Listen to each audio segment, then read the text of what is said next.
అవమానాలే ఆభరణాలు, అనుమానాలే అనుకూలాలు,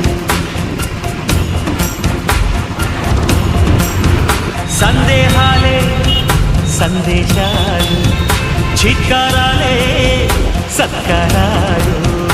అనుకోవాలి, అడుగెయ్యాలి, ముళ్ళ మార్గాన్ని అన్వేషించాలి. అలుపొస్తున్నా కలలే కన్నా పూల స్వర్గాన్ని అధిరోహించాలి. ఎవరికి వారే లోకంలో, ఎవరికి పట్టని శోకంలో నీతో నువ్వే సాగాలి. ఎవరేమీ అనుకున్నా నువ్వుండే రాజ్యాన రాజు నువ్వి, పట్టు నువ్వి, మంత్రి నువ్వి, సైన్యం నువ్వి, ఏమైనా ఏదైనా నువ్వు వెళ్ళే బడిలో నా పనక నువ్వి, పలపన్నువ్వి, ప్రశ్న నువ్వి, బదులు నువ్వి.